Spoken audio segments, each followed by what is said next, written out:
We are on. Every week. Sharon? July 26, 2018 Planning Commission meeting. I'd like to welcome everyone to the Planning Commission meeting. Before we get going, we have a couple amendments to the agenda.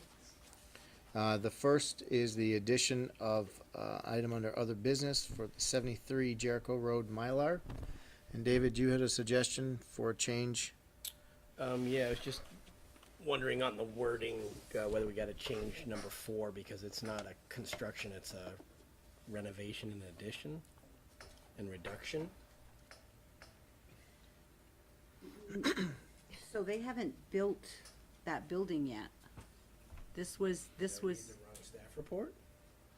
Staff report says that it's a, am I off? Staff report says. well, it's it was a previously approved site plan by Hector to come in for a warehouse, Oh, I see. Okay. and so it's still So a we're good vacant as lot. written. So it's an amendment to the plan, but there's no construction has taken place yet. Okay. All right, then I guess we're good. So it's just the one correction then. So before we get going, I'd like to swear everyone in. So if any, our valued audience could please stand. And do you swear that any testimony you present this evening will be truthful to the best of your abilities? Thank you. Next item on our agenda is public comment. This is an opportunity for folks to give us any comment on items that are not on the agenda. So if there are some, this is a good chance. If not, we'll move on.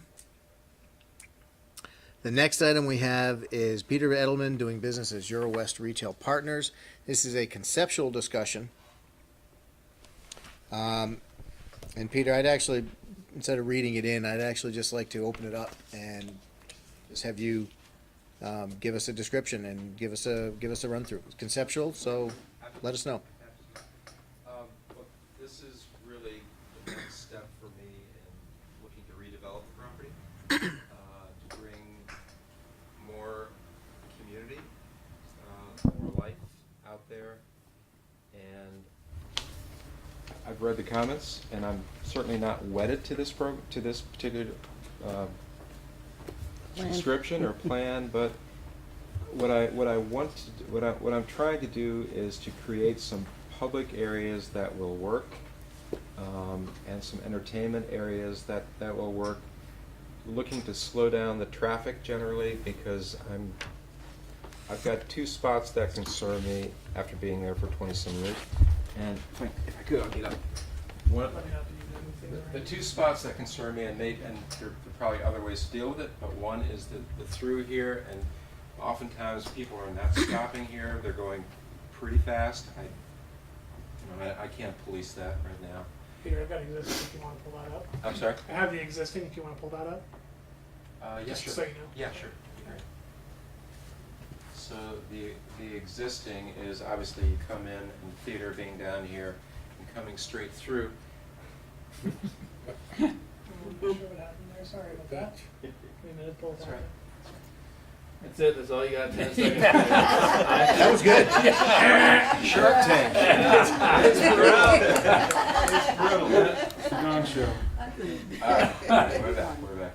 So that was why I did the curve on this road here, and to create a larger, to incorporate this quad into a larger quad. Thinking that there is a connector here, but this traffic could come through here, it can come down here. It really has nowhere to go here. Ultimately, I'd love to see this road go all the way out up to McDonald's and open up that way. Right now, the only way it can go is out this way and down, or up and down. And then in here, I've just seen too many people, the way the mediums are placed and the way the parking is, to me, and we've had accidents in there, and I think it's just too easy to go through here, go through quickly, and to back up or go forward, and create problems. So I'd like to bring more safety into here, and I wanted to create something here that could be a public space that could be utilized. Part of the appeal here is I've got the Orvis space. I've got a really interesting incubator restaurant that we're looking at doing in here that would want to come out and have outdoor piazza type activity. clearly the brewery and the beer garden will bring something over here. We have something here that, or I do that I really want to improve upon. And then I ultimately want to do something here to also bring, probably come back at some point and have a garden out here and another, so central, so you have 1, 2, 3, 4, and in this area, 5 areas that will be entertainment and food related. So that's why I came up with this. Quickly suggestions today where, well, maybe this can come down here. I'm certainly open to that. If we can create something a little wider here and incorporate the existing green, which is here, into that so that there's something of substance. One of the pieces I did want to do, I mean, initially we looked at an ice rink. We had an ice rink down here. That didn't work for a number of reasons with the town and liability issues. Maybe it's something we can revisit in the future. I don't know.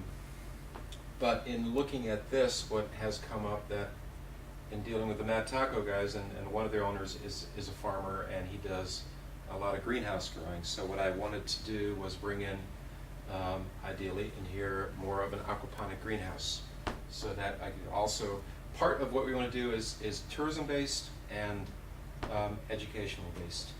And the brewery, and you'll hear from me at some point, a distillery coming in here. There's one of the distillery owners teaches at VTC. Chris Kessler, who's doing the brewery, is doing a sister-owned project, so they're teaching beer and craft beer. The aquaponic greenhouse concept, if you don't know, is basically so we can grow vegetables or herbs all winter, but there's water going through it, there's fish going through it. The fish then would go into here and into the Mad Taco for tacos. So there's a complete circle going around. Well, I'm giving it. And from the beer, the grain leftovers, they can go back into the greenhouse or they can go to the farmers. We're trying to reuse and utilize everything and make it a system that works.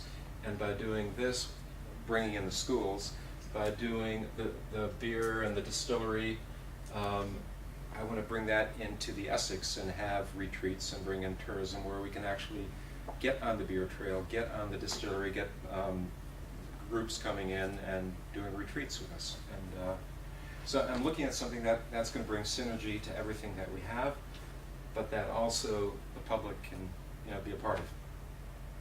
So, not a whole lot of changes. I will be, and I'm working with an architect to reskin, resurface all of the buildings. They're in bad need of it. As you know, I've got solar here. I've got a proposal with banks to go solar in this building, which will then bring us to basically a net zero usage. Again, a really good thing. I've got to change my landscaping at some point, get it away from buildings, pull it out so that it's more livable and more shoppable, more usable. But the buildings really would stay pretty much as they are, and the roads and the landscaping would be the biggest change. So what's the drawing we had that shows a change in the alignment? That was Public Works provided Yeah, that. because we do have, right now, there's an existing road coming down here Yep. that ties into this road. By creating this quad, it does change that alignment down to here. Okay. So you would have to come down this way to, maybe this needs to expand to really exit and enter going this way. So it diverts the traffic, and you don't have this grid that we had, which grids are positive or negative, depends how you look at it. But it's concepts, so I'm very open to all kinds of input and try to make the best for what we all think is going to work. Dana, Darren, Sharon, any thoughts on this? You guys? Well, we just briefly got to talk to Peter this morning. Sharon got to talk to him a little bit earlier, and we were just reacting to this plan against the both the 1991 master plan and the recently completed ETC Next master plan. And so we wanted to provide you some comments about our views on the site layout and walkability and that kind of thing. So Darren's gonna roll with it. Thanks, Dana. So the idea of bringing more public space here and more of like a community gathering spot is absolutely in line with both the 1991 master plan and the new ETC plan. And that's really phenomenal, Peter, and I think we're all really pleased to see that. We were a little puzzled by the placement of the ice rink just because it's not in a place that would get a lot of pedestrian traffic, to be perfectly honest. I mean, we're not really sure how people would get there other than across that village green. And it seems like it might be better placed somewhere in the crook of building A or building B, like you said. You've got an interest. Sorry, I should have brought my laser pointer. Do you want me to hold my comments, or is it open? No, this is a discussion, so yeah, let's just, I would disagree with that. I think from a pedestrian and accessibility, be it an ice rink or a greenhouse, I think you've got parking all around it. And by having the walkway from building C, which is on the bottom, going up, that presents a safe corridor to approach it. If you're in building B, you're right, you got your walkways in front of the building, you just come straight across and you create a walkway and you're right to it. And the same for really pretty much any parking quadrant there. I think it's very accessible from a pedestrian standpoint. But maybe it's not the right way for what works within a grid structure, if you want to have a grid structure. Right, and that was the other, really, I should have started there with the grid structure.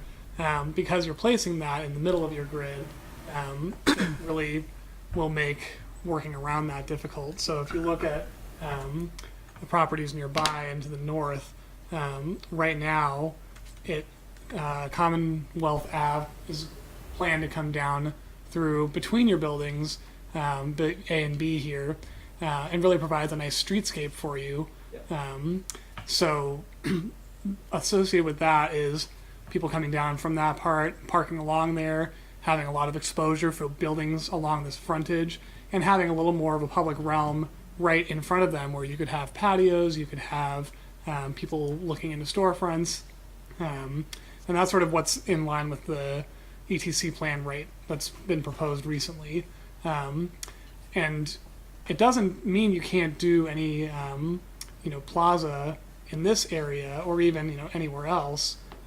But that grid, is really going to be the backbone upon which you can build the rest of your property.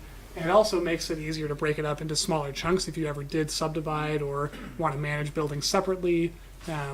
It creates that block structure that makes it easier to partition, makes it easier for people to navigate, I think, because it's hard to know where to go sometimes to get around this area as a pedestrian or as a car, in a car.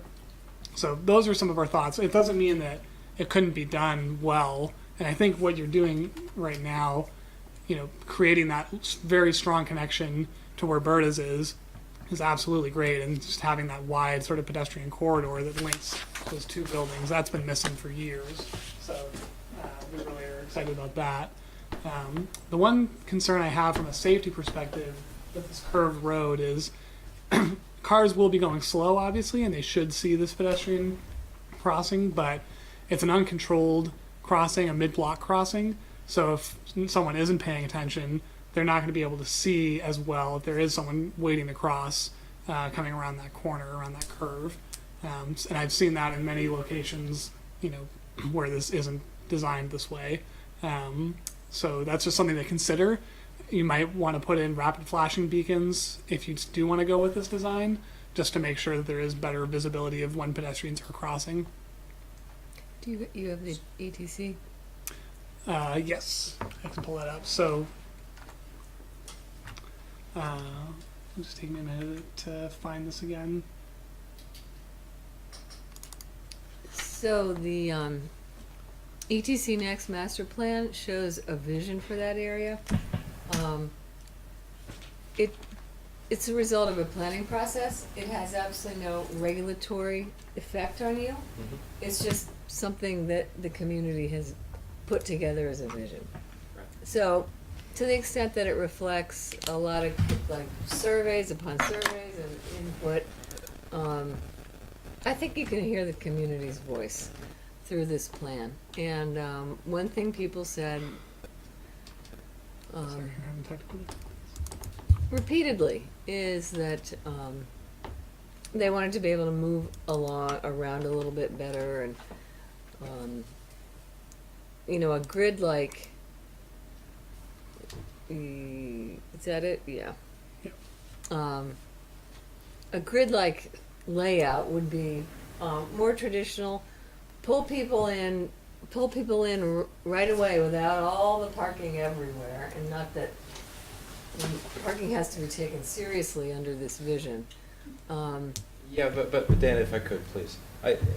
All due respect to this, there is no way financially responsible that I can take, or anybody can take the center for the cost that's out there, tear down those buildings, and try to create the type of building grid that you have there. It's impossible. It's not going to happen. So why look at something and use it as a template that is an impossible reach? No, you can't do that. It's just not going to happen. And I think we recognize you're not going to tear these buildings down financially. So let me clarify the Okay. perspective that this gives. This is building model or one vision for what this could look like based on the principles in the plan. It doesn't have to look exactly like this. It's just trying to show an example of what a street grid would look like. But as I said, looking at where things are now in your plan, or in where things are today. Sorry. There already is a grid here. If I can get it to zoom in. Apologies. There already is a grid here that you can utilize rather than taking that element out of your existing site. So that's sort of where we were coming with that. I don't disagree with that. Yeah. Yeah, I don't disagree with that. And for in this plan, I know this is not currently effective as far as your plans go, but there's a proposed building here that could be your ice rink, or there's other places it could go. I would want this to be within a green area, not in a parking lot. That's really the difference of this particular look. But So let me jump in for a second. Peter, you've seen what they've done so far, and I'm assuming that you're aware of the ETC direction and so forth.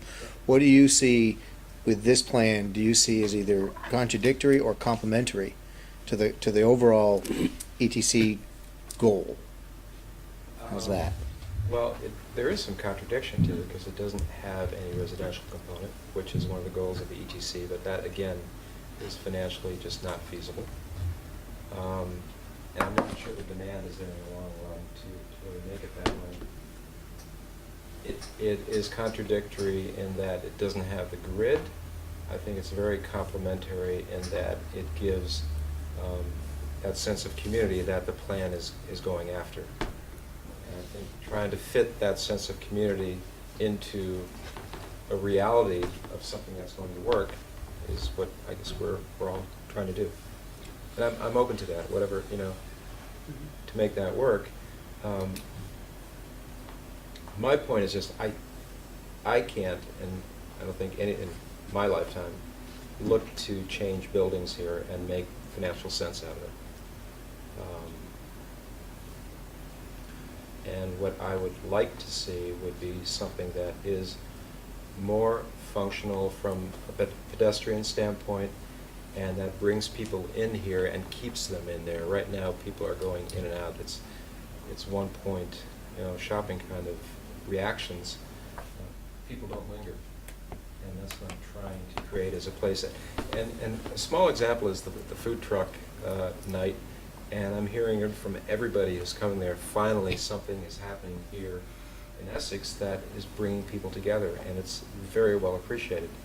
And we're just scratching the surface on with what's out there now. I think the overall direction of this is going to bring a lot more of that together, and I think that's part of the vision of the next. But Paula, you had a comment. So you wanted to- yeah. Sorry. Pluses and minuses. As far as the housing goes, I mean, that's the one thing that I heard so much concern about from people. Well, that too. Yeah. Yeah. Which way? That we didn't need it, or that it shouldn't be there? Or? And I still hear it.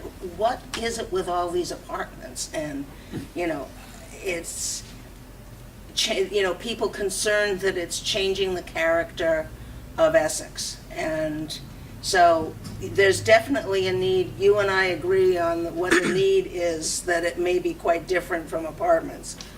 But, and that's another issue, and there are places within the larger town center, the entire town center, where some of that kind of development, not apartments so much, but smaller homes, retirement homes or first homes, can happen. But, I mean, the big, I kind of like what Peter's presenting here. I have issues with a skating rink, Peter, but, and Well, I'll tell you why. But I've been the victim of poorly maintained interior skating rinks, Yeah. let alone exterior. So, The skating rink is not on the drawing board anymore. I agree with that. I've looked at that and it didn't make sense. It's a great idea at first, but it didn't make sense. yeah, and I think the liability issues might be daunting. Anyway, one of the big issues, I think, in terms of traffic is people coming in and out from Essex Way to Hannaford. So is there going to be can there be a more direct route so that you don't have as much of that through traffic? I don't know. Is there a way to do it? Is there a way to, have that road that goes behind come down? Hannaford's would have to be a part of that, obviously.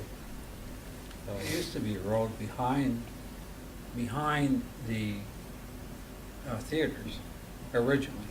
Yeah.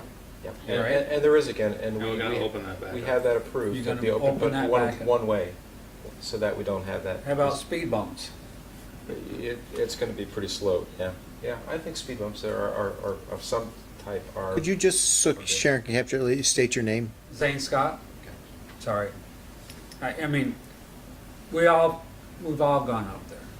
Everybody here has gone up to there. How many people really stop at the four-way stop sign? Not very many people stop. Oh, I do. I mean, I see a lot of people who don't. a lot of people don't. And I think speed bumps or whatever you want to do to slow people down. I mean, everybody's in a hurry. Given that we're in, it's sort of conceptual, I'm not as concerned about the detail level of, signage or speed bumps. I think those are all mechanisms that certain goals can be achieved. And there's no reason why you couldn't make that curve a little bit shallower so that there would be more visibility coming into that crossway. Which curve are we talking? The road curve, right there. There's no reason why you couldn't make it a shallower curve. So I want to. I think that- Good. That's just I where was going. disagree, because I think if you make it shallower, you go back to the issue of a faster traffic flow, and you're talking about trying to slow the traffic flow down. I think it's a good way to do it. Well, it may be a good way to do it, but I do think that you're gonna run into trouble because you're coming in at such an angle right at that crosswalk. So I did want to make a couple comments on the plan. As you can see, Peter hired a planner, to come up with the concept. And the original concept that we gave the planner was basically leaving, that regular road going through, and we showed a big green area in front. And this is where we were going to concentrate, the public space. And the plan, which is a lot closer to the ETC plan, but Yes. the planner came back and said, well, that's great for a pedestrian connection for this building, but it kind of leaves this building on the other side of the road and the highway. And he said, if you want something that connects all the buildings and pedestrians, he came back and suggested moving the road and making this the center. So now, if you do go to Hannaford and you go to Building 1, it's an easy walk to get to the center area. it's fairly easy from this building to get to the center area, and then obviously you have the path through. So, you know, he counted and said, hey, you do a big green area here, and that can be nice, but you're isolated from your other main buildings. You still got to get across that road. So certainly the best part of this plan is the fact that it interconnects the buildings better than focusing in front.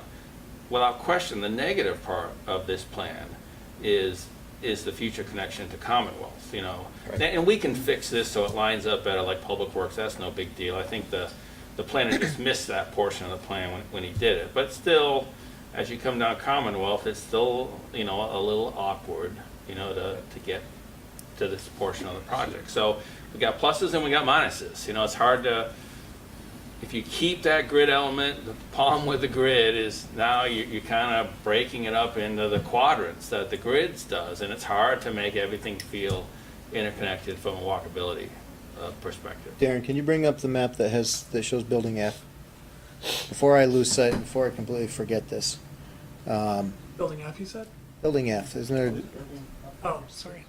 Yeah. So, with this sort of redesign, I would expect more traffic coming down Commonwealth to peel off and go towards CVS or vice versa, things coming across.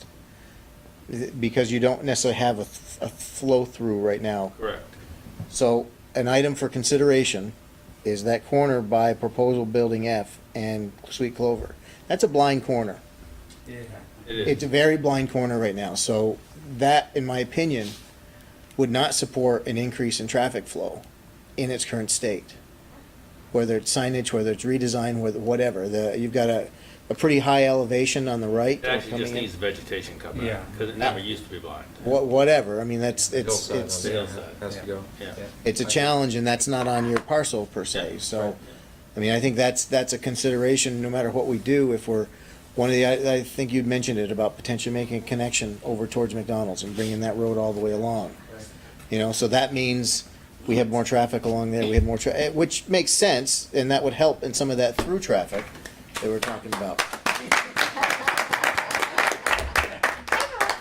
Okay. That's not for you. It's for Roxy. And she knows it. Look at that. So anyways, I think the redesign, just getting it out of my head, is the traffic flow is huge. And it's not just in the center, it's the surrounding, and it's the getting, I think to Paula's point, if we have traffic going around, we can't just assume that we're doing it on that end. We also have to accommodate the CVS side. Otherwise, we're gonna have a huge problem, especially if we ever get to a point of having a Building F in. So that was what about commissioners? I mean, you guys have been silent so far. I'm sure you're not napping. So I'm one of the point-to-point guys that goes to Hannaford. So I like Paul's idea. Because you get a bigger green space if you combine the green spaces, and you keep a more smooth traffic pattern. I understand your concern about the walkability to other buildings, but they have their own little parking spot behind them too. You know, so if people are going to those buildings, they might naturally start to park behind. I don't know. I would be happy with anything, but my comment is that I think keep the smooth traffic flow through there and combine the green spaces into one larger one. But that is the goal, is to combine and have one large functional green space area. Yeah. Done. Would you? Hang on a second, Paula. Talking about doing with the building where Bass shoes are now. Yeah, I know. Yeah, I can't see the Um, letters. Right now, my intent for that, and I haven't focused on it Oh, financially. okay. But the intent would be that I want to keep the market there, I want to keep Brooks Brothers there, and the rest of it is open for reinterpretation. And I'm thinking entertainment, some entertainment use. I've been looking at the upscale bowling, having 12 lanes with a restaurant component to it, a game room, because that's where the money is made at the bowling alleys, really in the game rooms, and the food and beverage. virtual reality room. Technology is getting all the time is getting better. Maybe even miniature golf at some point. So it's open to doing this. So let's keep it at the table for a couple minutes. I want to give everybody up here a chance to chime in.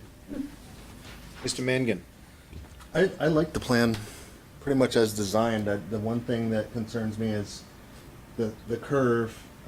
Having seen the change in front of Essex High School, personally, I don't think what it changed to works as well or is even as safe as what it was. I know the intention was to change it to make it safer, but that S curve, it makes it, people are paying so much attention to the curves that I think it's easy to miss somebody stepping out off the road. So that's a much more tight distance, I think, than this would be. So it's possible this wouldn't have that issue, but I'd be worried about bigger trees or bushes or whatever that could block that view. I do like the ice rink where it's proposed because if done right, looking at the picture of this, it's just, the oval ice rink. But if it was like a mini Rockefeller Center type thing, when people drive through. If it's a music venue, Yeah. an amphitheater, that's Yep. something, So- or the greenhouse, or a combination thereof. Yeah, so you're going to catch the attention of people passing by, and that may encourage them, maybe not coming back that time, but maybe another time. Whereas if you were to hide it out back or something, it would just get lost, and nobody's going to go back there. And plus, as you mentioned, there's a lot of potential in the summer to do something else with it. So, yeah, no. David, any thoughts? No comments on the specificity of this specific plan. I mean, I'm good with it. We've had so many years of empty buildings that I'm in full support of doing whatever we can to make this more walkable and more of a destination. So I think, we ought to be supportive of an iterative process that allows Peter to take some chances and do some things and see how they work. I mean, as long as we're not impacting public safety, this has got to stop being a graveyard of empty stores and start becoming a place that people want to hang out at. I go to Mad Taco and it's not a pleasant place to sit out on the picnic tables. It's not inviting. I want a place where I can go and hang out and have it be welcoming. So I applaud you for taking some chances. Josh, how are you? Sorry. Yeah, thank you. I'd agree that incrementalism is probably going to be the way to do it here. Try something, see if it works. Definitely of the Ned school of thought that I think the curve in the road is the whole thing to connect the buildings. In the meantime, at the very least as an experiment too. I like the idea of having it all in one spot, all the pedestrian traffic. And yeah, this should be experimental to see if we can get something going there. John. I missed Ned's comment, obviously, but which I would have liked to have heard. But I really don't have a problem with it. I like it. Ditto to a lot of what Dave said. Ned? I think on the traffic issue, the balance is to be able to get the traffic to flow through without people cutting every which way up in the corners and all, because if it's too bad, they're going to try to cut through all the corners for shortcuts. So I think it's a tricky balance that they have to solve or to get to. At the same time, they've got to come up with a mix of people and stores and all and shops to make it viable. And that's probably in this day and age, in this economy, that's the real challenge. I think we can landscape it and move it and all, but I think the challenge is there for you to come up with redoing the architecture along the service road, because that's actually the back of those buildings now, and if that's going to be sort of an entryway, that's going to have to be more inviting. I think it's probably a great place to have public get-togethers, but I have one negative. No Cracker Barrel. What? No Cracker Barrel. No. Negative was that 2 weeks ago after our meeting, I went home and my wife said, "Hey, you want to go up food trucks? We can go get something to eat," because she doesn't really like to cook or anything some nights. Ixnay, Ned. Nobody will tell her. Better bring some flowers home. Ned's comments are in no way affiliated with the planning commission as a whole. However, we went up there, and Tom was there, and the noise out of the speakers that were playing music was absolutely unbearable. Yeah. I'm not even going to question the type of music, but it was too loud. And I think you have to remember that once you get to 80 decibels, especially with little kids, you're starting to hurt their ears. It totally, that put a stop to that after the first night.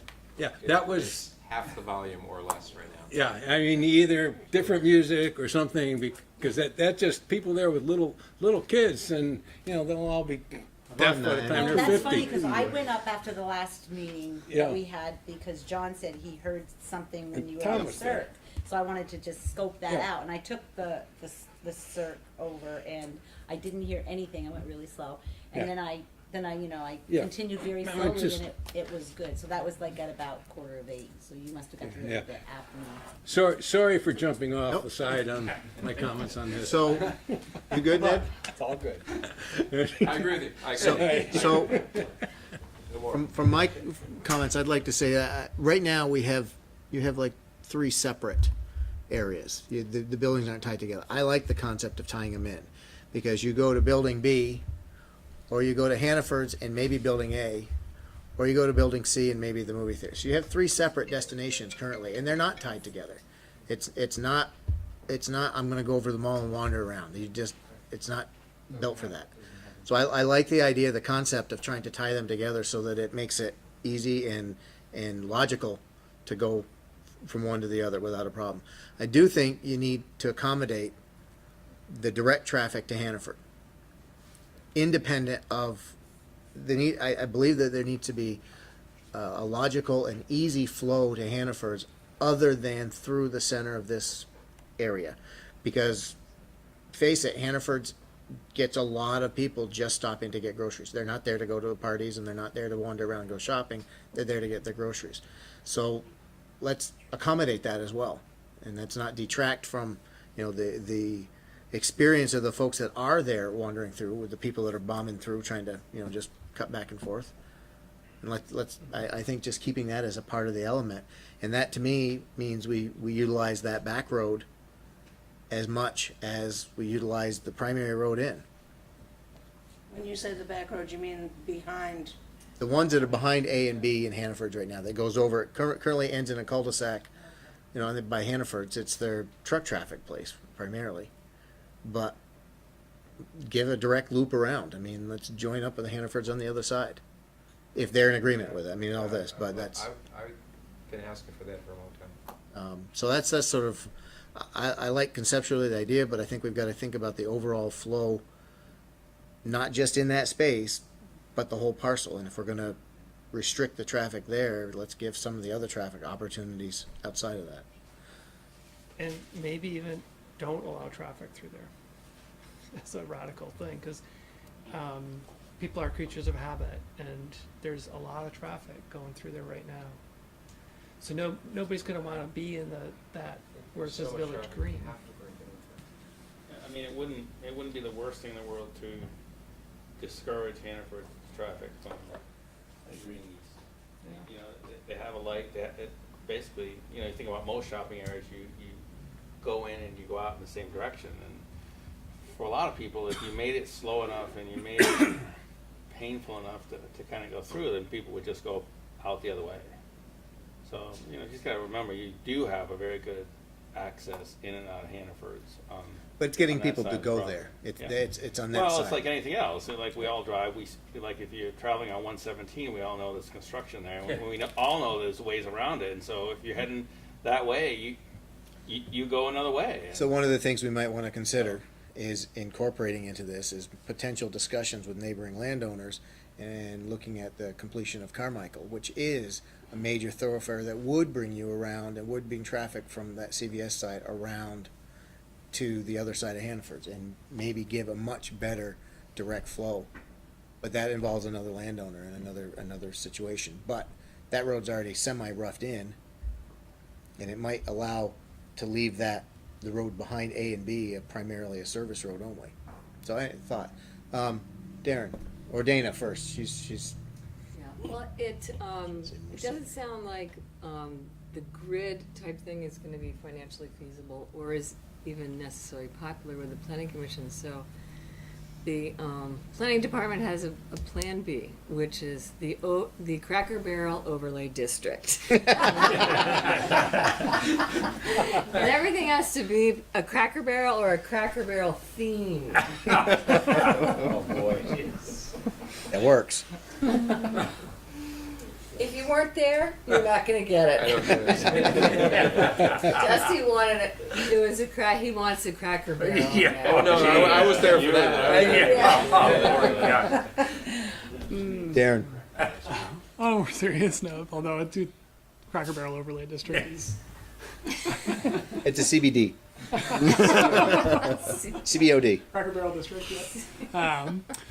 One other option for trying to maintain a little bit of that grid layout, but still keep this layout as it is, as Commonwealth Ave comes down, you could have a corner here that cuts in front of Building B, which would restrict some of the pedestrian, easy access the way it is now, but you could still make a crossing there, and that would allow your traffic to circulate through here a little more.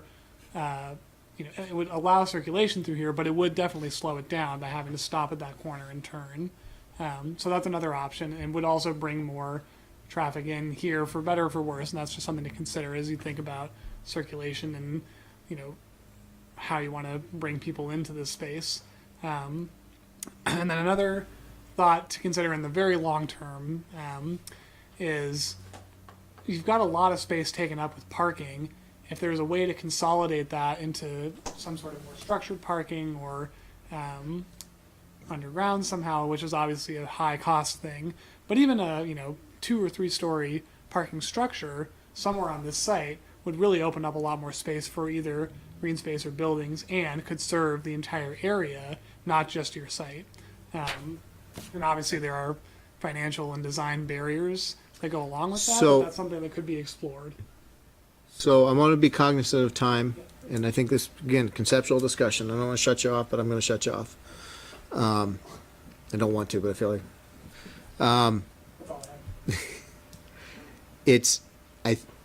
Do you have feedback from the commission at this point? Do you have enough feedback for tonight? Conceptual discussions, we don't say yay or nay. We give. Come back with some improvements, enhancements, changes. Yep. I think we've heard some consistent things: green space, pedestrian flow, traffic flow. Staff, for sure. I think work with staff. Yeah, this is. We're still, the ETC project is in play, so no matter, we've got to find a way to have some synergy between them, even if they're not going to completely link up. There's got to be synergy between this, because that is a resultant of a lot of community effort and community work. So it's there, and it is what the community wants as of that time. Honestly, this design might fit in well if it was to be revetted with the community process, but I also think, correct me if I re-jump in, but I think there's opportunity to make this much more a synergistic approach, and just elements of all that will work. Paula. One quick comment. Looking at this plan, I suspect that what's going to happen is when people want to exit Hannaford, they will now take the one-way loop around and out behind the. And come out by the theater. Yeah. I think that's a likely consequence. So that in and of itself would cut down on some of the traffic in the main loop. So any final thoughts or comments from anyone on this? As this is a good open discussion, and I'm hoping that yes, sir. Why the one way on the back? Why not a two-way? Not wide enough. Wide enough. Not wide enough between Don't the have two enough buildings. lane. And you got the buildings, you got right And between then the the theater wetland. and the wetlands are behind. You could make the road wider, but as you come Yeah. between the theater and building C. Because, people coming up the Cirque Highway are gonna be cutting, instead of going behind the theater, they're gonna be taking that road to the left and then cutting through all that to go to Hannaford's. You know what I'm saying? Yeah. Yep. Yeah. I mean, they might be Unless- coming, So- they might be coming out at Hannaford's to go back behind the theater, to go back out. But coming in, you But would, coming you would in, take, they're you gonna would be take the going. curve. And I think They might actually start using the exit on 15 and swinging around I think this is. into Hannaford that way. Yeah, Right, but and people this are is- coming up the Cirque Highway, which a lot of No, people. But let's not engineer it tonight. Yeah. I think traffic is an item, and we've commented. I think most people have commented that direct traffic to Hannaford needs to be accommodated potentially outside of the direct throughput or throughway through the redesign, if at all possible.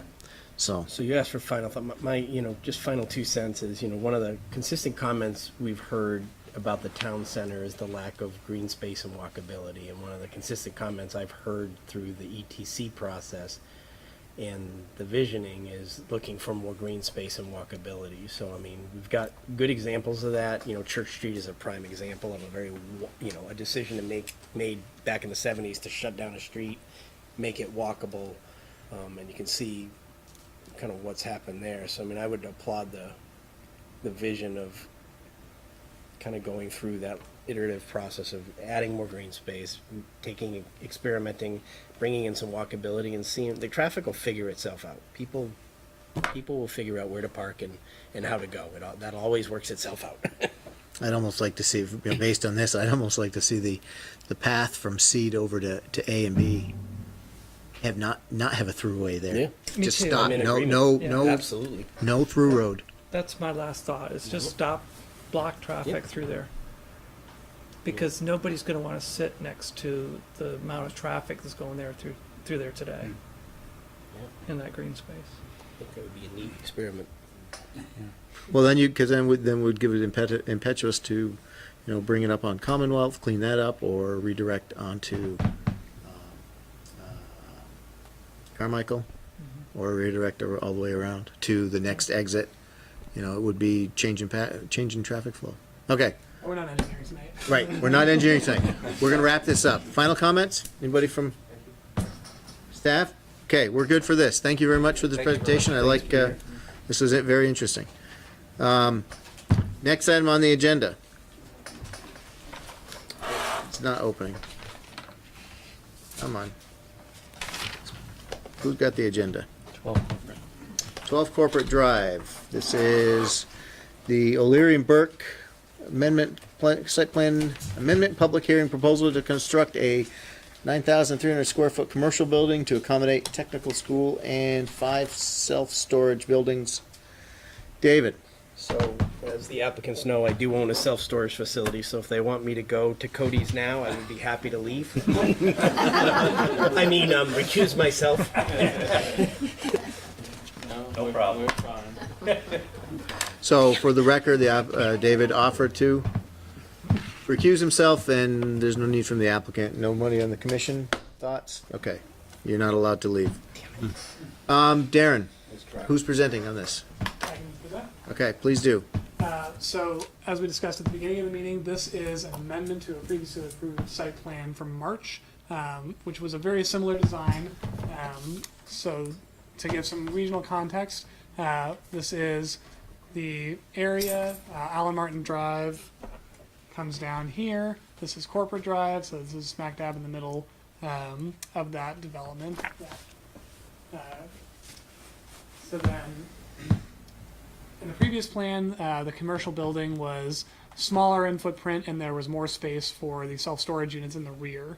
The applicants have just proposed increasing the size of what was a commercial building, now will be a school, and adding a little more parking to accommodate that use, and thereby shrinking the footprint of the self-storage area, but actually with a few more units. They're just smaller units.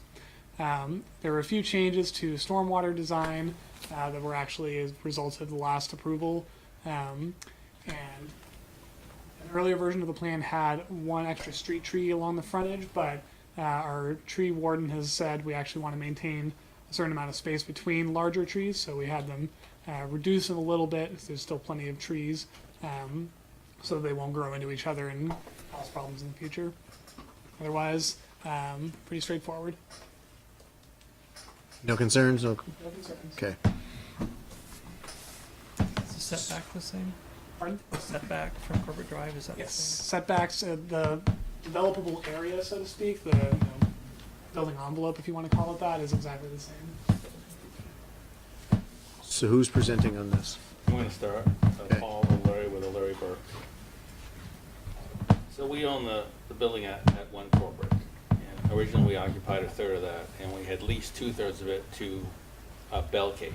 Belcade is an alternative school. If you want to know a little bit more about Belcade, if you look at belcade.com, they got a great website and gives a very good explanation of some of the services that they provide to the community. So Belcade has been a very good tenant, and Belcade approached us 4, 5, 6 years ago and said, hey, we like this location. We'd like the whole building. Do you mind if you move? So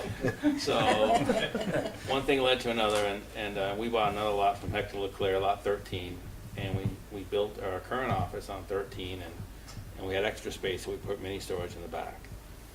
So we had originally gone through with Hector, and as Darren said, approved a very similar plan. And Hector, for a number of reasons, decided that he wasn't going to go ahead. Originally, he was going to move from his building that's, behind the vet on the corner. He was going to move into this building, and he pretty much decided, Hector's like 82 now, and said, he didn't need the hassle. He was good where he was. So he told us that let's finish the permitting with the town, but we won't go ahead with the state. Meanwhile, Belcade shows up one day and knocks on the door and says, hey, how would you guys mind moving again? We'd like to take this building that you're in. We like this building. And it was like, no, we're not moving again. But one thing led to another, and we got into a discussion about, well, maybe we could build you another building on this lot. So Belcade, besides being at One Corporate, leases a number of other buildings in Essex. The primary building that they lease is the old Temple Furniture Building, or where the Vermont Ballet School was. Mm-hmm. And at that location, they have their music program, they have the art program, and they have some physical education there, and a couple other minor things. And so obviously there's a lot of transportation back and forth from one building to the other. So they like to consolidate, and they felt that this would be a good location because they could just walk down the street and get to this building. So we hired an architect, and we worked with Belcade and the architect to decide what the space needed to look like, and this is what we have, as a result. So basically, we have a music room, we have an art room, we have a large general purpose room that they can do recreational activities that also serve as a meeting place. It has not really a commercial kitchen, but a kitchen similar like you might find in a church, kind of like a community kitchen where there's regular refrigerators and but they can come in and, once a month they usually have, potluck, so they have all the parents. And so, they're viewing this as a very nice expansion of their current facility they have at One Corporate. So we've basically got to the point now where it looks like the financing's gonna work, for what they need to be able to pay in rent and what we need to be able to get to build the building. Now, to make it work, again, we're looking at doing more mini storage on the back, because the building alone and the rent that Belcade can afford to pay isn't enough to finance the whole project and make it work. But when we add the mini storage income in, then it appears to be a good project for both of us. So we've read the staff report. We don't really have any comments on it. We're fine with the conditions and the report as written. Cool. Commissioners, thoughts, questions? Sounds good. You just tell me how the traffic's going to flow through the site to the back to the storage units? Yes, there's a gate right here. A gate. You'll come up. You'll come in through next to the building. You come to the gate. There's a keypad there. The gate retracts alongside the back of the mini storage buildings here, and then you come in and circulate through the mini storage. And as you go back out, the gate will close after about 40 seconds. When you go back out, you pull up to the gate. You can either type your access code back in the keypad, or if you get within 3 or 4 feet of the gate senses that your car is there, and the gate will automatically open and go back. The police chief, I think, had a comment about, I guess in some places people have gotten trapped inside and get out, but the gate actually has a lever that you can pull, and it disconnects it from the drive unit, and you actually open it by hand, so. So my only observation was, the traffic flowing through the parking lot of the school into the storage. I know that the ITE says trips to the storage units are one of the lowest traffic generators there are. You guys taught me that, but, trucks, moving trucks and people coming through that school parking lot, just something to be. The parking is kind of an abundance. I think generally they're gonna be in that side parking lot, or the ones on the side are gonna be teachers that are parked and they're not moving for the day. A lot of their curriculum with their kids is walking, so they really like the fact, we can't expand at one corporate or we would. So they like the fact that this is a little walk down the street, because they're always walking this, this path anyway. And the primary hours of the school are basically 7 to 3:30, so they're basically gone by the time the PM peak comes. And again, on Saturday and Sundays, when you would tend to see most of the mini storage traffic, the building's empty, there's nobody there, so.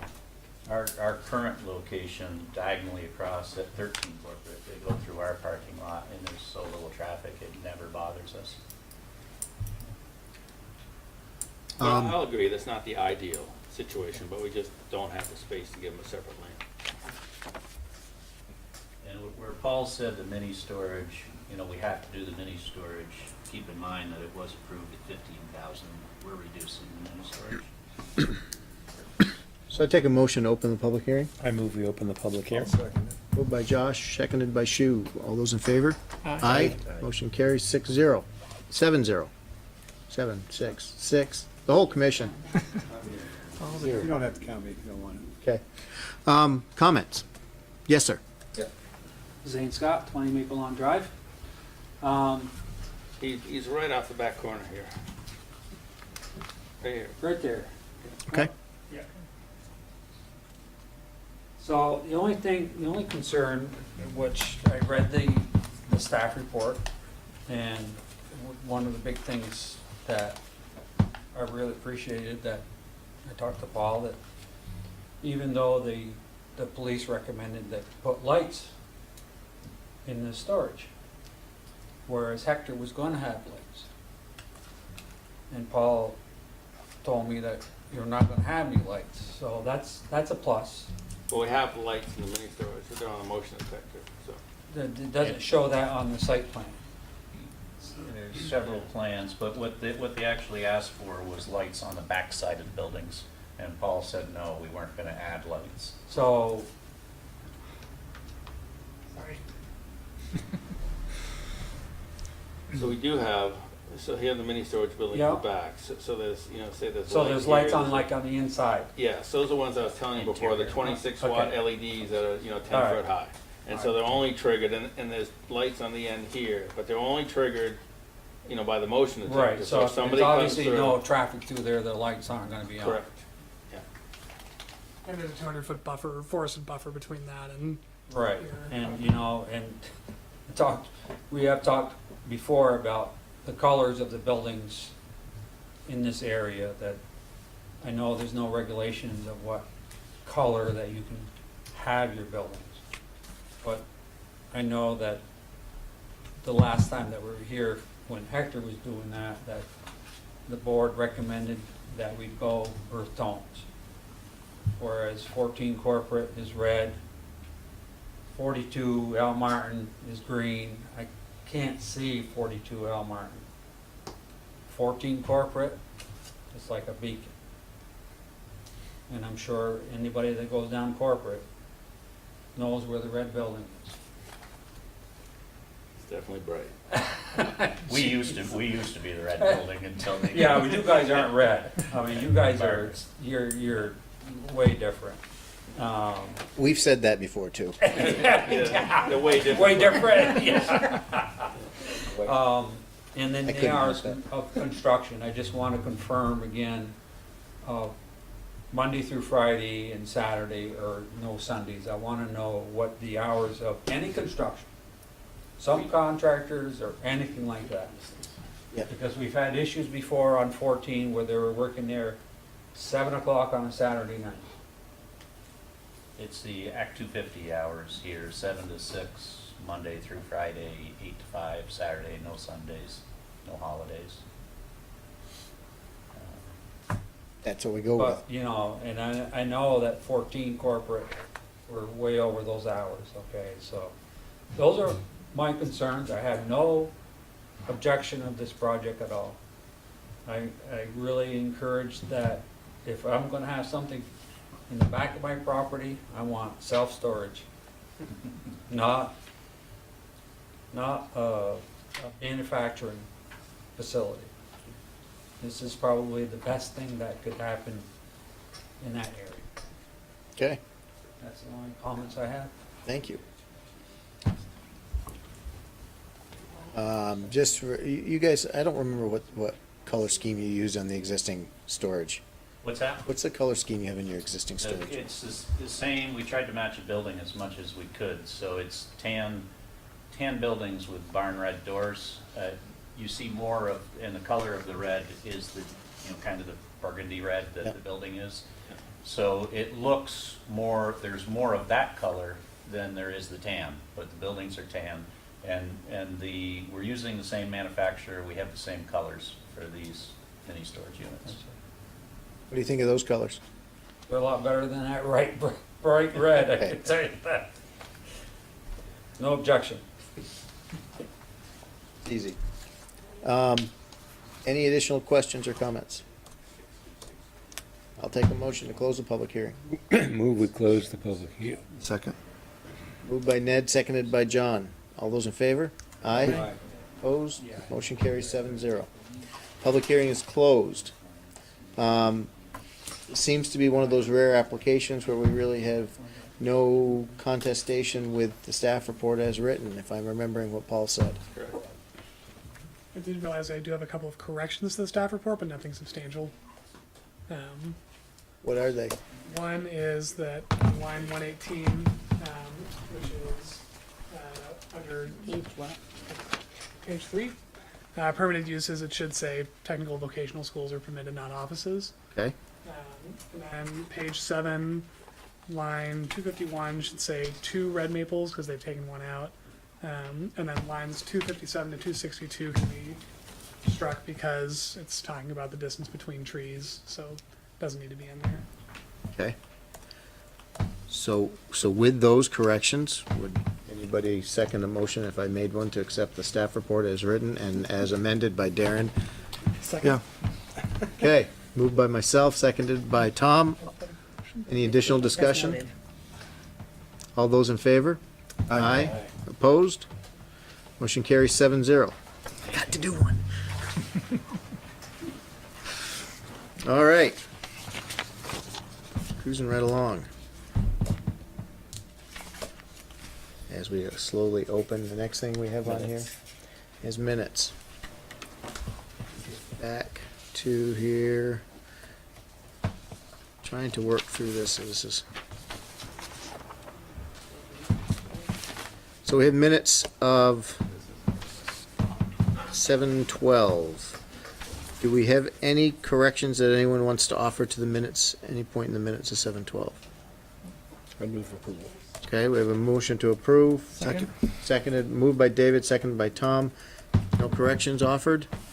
All those in favor of the minutes as moved? Aye. Opposed? Minutes carry 7-0. Wow. Other business. So your PC file folders, have just the cover sheet of, just as a FYI, for a wireless pole going in, a new telephone pole going on with, cell equipment on it. If you guys wanna read it, we have it and happy to share along with you, or we can scan it if you're interested. It was a pole, that's located near Royal Park, not in the town right away, it's on private land. That's just a FYI. And I guess you did have some other materials in your packet that were relating to the meeting tonight, so we're fine there. And then my other piece of information is 73 Jericho Road, which is the Chase subdivision, was approved and the Mylar was recorded. And when it came into you, our paper copy just showed the little boxes that said footprint lot. So what has, and the mileage been recorded, I'm looking to ask you to amend so that the chair can re-sign it. Units 3 and 4 and 7 and 8 were a little bit larger. They weren't uniformed with all the others. And so 3 and 4 went from 1,270 square feet to 1,345 square feet. And 7 and 8 went from 1,665 to 1,910. Minor change, but because it does, a very minor change, but because it does require the PC signing the Mylar, I would just request a motion that you approve the change to the Mylar. It's more of a corrective Mylar to what's been recorded, to the last approval. So it might be good to have a discussion in general here. So what's happening with Tom's project is the way the financing is set up and the way the closings are, is that when he closes on a unit, the attorneys are asking that we file a Mylar with each closing that shows the actual as-built size and location of each footprint. And that's something that we regularly do in other towns when we have projects. You come up with a plat, you show the actual location of it, you actually give a tie to it so that it could be recreated, by a surveyor if he needed to, and then that gets filed in the land records. Now, in most other towns, it doesn't require that it go back to the planning commission or the DRB, whichever they have, and they sign it. So the lawyers are fine without having the signature block, because they know it's been approved. They just want to record the actual location and the actual dimensions of the building, and that's what's happening here. The first two buildings are built.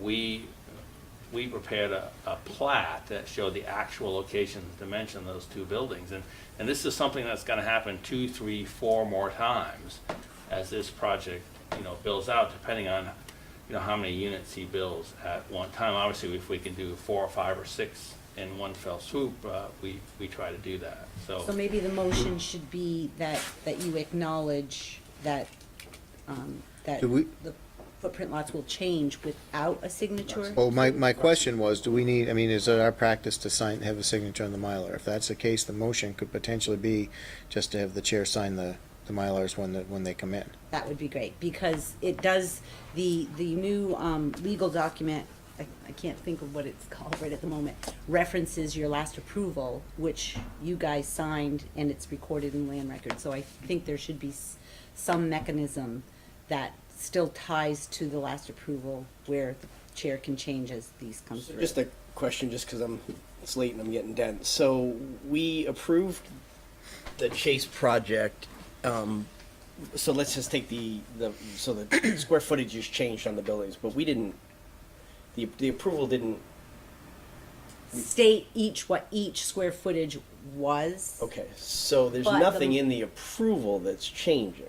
It's just a memorialization of the as-built, Pretty much. which is built within the approval. Well, it's built within the approval, but the first Mylar recorded does show certain dimensions on it, and so those dimensions change.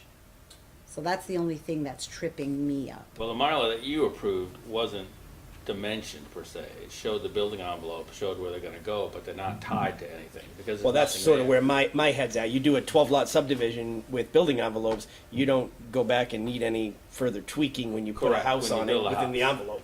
We do here because the bank is requiring it. The lawyers are saying, hey, they're buying a footprint lot, and I want to know, when they buy a regular lot, Yeah. you know what you're buying, right? But so when they buy the footprint lot, the lawyers say, no, I want to know exactly what my client is buying. So we actually go out and survey it, we dimension it, and we tie it back to the property line, so you could actually recreate it. So your submission of a new Mylar is independent of anything we're saying. That's You're having to correct. do it.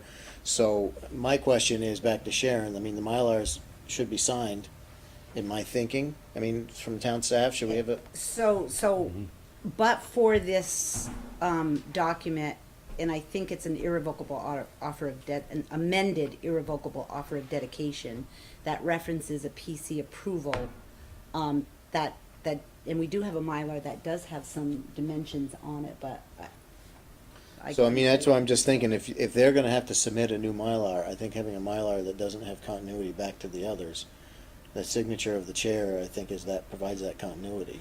Or they can put a note, I think, a note as they come in each time without us having to do this each time, that just allows you to sign it. Well, that's where I was sort of leaning towards, is that we're recognizing that this development is requiring a new Mylar with each sale, with each, Yes. whatever. So are there like gonna be 10 Mylars in the land records? No, well, Could be, yes, it potentially. could be, it just depends, you know, if he, Maybe sell 'em. if sales are slow and he builds a duplex at a time, then there'll be one for each new duplex. In this case, he built, 4 units at a time, so. That is just a complete nightmare for title searching, but. I agree, but that's what the attorneys require now. I mean, you go to South Burlington and some of those places, and my God, there's 60 Mylars filed for one development. Now, again, if we didn't have consent, this is something that we could be doing administratively. Had to get that in there for you boys. Yeah, so Well, we're in no said a disagreement lot with about Sharon, that. it's just that we just need a mechanism to do it, that's all. But to your question, did you get an answer to your question? Does it need to be signed? I think that's the root thing, and it's, Well, I would say it does only because of this new irrevocable offer that has come in and has tied in a Mylar that you've already signed for this specific subdivision, which has different dimensions than what a new one is being So submitted. another subdivision where they're doing this process of multiple Mylars, that those wouldn't come back to us. Is that correct? I'm sorry. If there's another subdivision and they had to file a bunch of Mylars for that, we wouldn't have to go through this. I mean, this is, I've never come across this. This is a banking thing, and See, I don't think they need to be signed. See, my take on it is you have a planning commission approval with a condition of file a Mylar. The Mylar contains essentially building envelopes. We're done. They're not tweaking the site plan. All they're doing is memorializing the actual as-built on the footprint lot, but that, we've already approved a Mylar and conditions for footprint lots. If they want to file, anybody can file anything in the land records. Pay your $10, it's in. So, I Right. mean, that I don't think requires any action from this body. well, so the Mylar that's recording does show some other side to what each unit will be, and they're all uniformly the same. so the dimensions, the as-built dimensions are different from the Mylar that was originally submitted. Yes, So we have a change. and it's Is it- very is- minor. So I mean, for simplicity, if we did a motion to just allow the chair to sign them as they come in, Yeah. See, I don't think you should sign anything that you haven't reviewed as a board, that's my personal opinion. agree with Paul. And the lawyers aren't asking that you sign it. Right. They're just So then I asking would, then I would Yeah, just this is gonna probably, keep happening. if you guys are fine with that, I would have them change their irrevocable offer, so it's not pinning it back to that approval. If there's an opinion that that it doesn't need to be signed, then let's not sign it. I mean, that's sort of what you're saying, that's what Paul's saying, and that's, Yeah, honestly, I didn't get a legal opinion because I figured just save money and sign the Mylar. But I didn't realize that this could be 10 more times. That part of, so, And the way it's filed in the land records, someone will be able to see that change. so- Correct. well, if there's a notation on the plan that, does it, usually we have a regulation that says this supersedes Mylar Yes, number, and I don't know what this Mylar does, but do you? I don't know.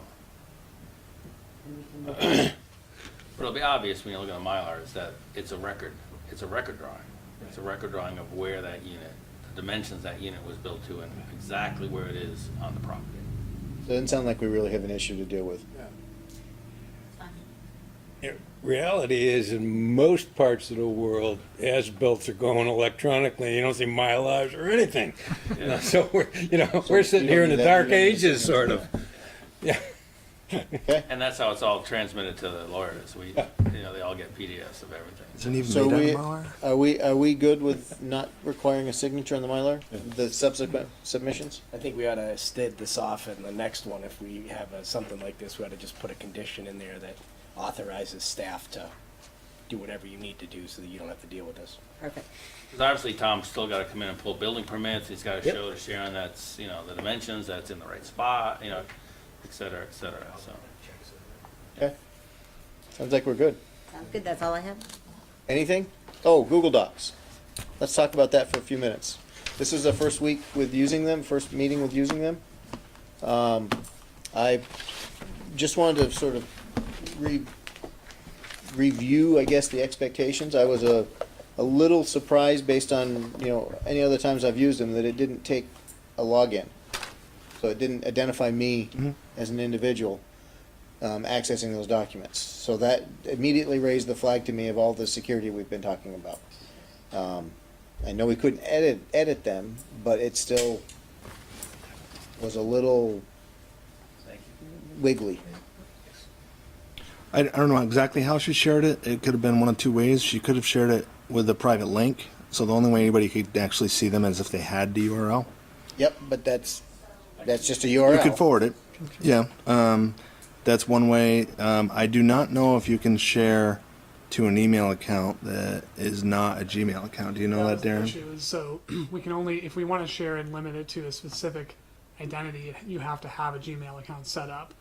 So one of the solutions is for everybody to set up a Gmail account. We can share directly to your Gmail account rather than with the link. Yep. The reason I was wondering about it, I mean, I can get to it. The concept worked. I could get to them from work. I didn't download them. A little awkward. I might download them next time so I can flip through them faster. It's a little slow downloading. But I do that from work, Yeah, and then it was a lot slower than the FTP. If I did download them. Yeah. And one other issue we've identified is that the line numbers don't appear on the staff reports or any of the documents because Google Docs doesn't support that. It does if you download it to your computer. Okay, I was gonna say I have that. I had that line. So that's one thing we recommend downloading instead of using the line. So I'm just wondering if the next step would be to set up, Gmail accounts. If we wanted to do that, and just come up with an agreed upon standard for the name to use that's dedicated for this. Yep. Whatever, doesn't matter to me. So you can. How did it work? Barrel. How did it work? I mean, everybody got to it. Everybody worked. Yeah, we're three copies of the staff report. I think that's probably a different issue. Yeah. Yeah, Well, I'm not let's- sure why there were 3 copies of the staff report that ended up on there, but we'll look into that. Let's not make any changes to the workflow for another couple cycles. Let's just run with it as it is now, and use it and see what else might be a question mark, and then maybe tweak it after that. So another month or so, and just play with it and see what it works. I think were they all read-only files. Yeah. So I've got to figure out a different way to. You should be able to copy it to, if you have a Gmail account or a Google Drive account, you can copy it to your own account and play with it there, modify it there. I'll have to play with that some more. I downloaded the whole folder, and when I made changes today, I don't see them tonight. Yeah, so. that was my issue, but it was a light enough night that wasn't really an issue. But I had that same Yeah. putting it into my folder and then changing. That's always how you and I write the findings. And you couldn't do it? I couldn't do it. I didn't spend too much time on it because I saw it wasn't a big night, so I said this probably won't be too much of an issue. But I was having trouble with that thing. So I think those things like that, we bring those up. I don't think we need to resolve them right now, but definitely identify them and make the workflow better. But you're not going to get it on from one try. You need to use it a few times before we know what really is broken and where we're just being stupid, and we need to get used to it.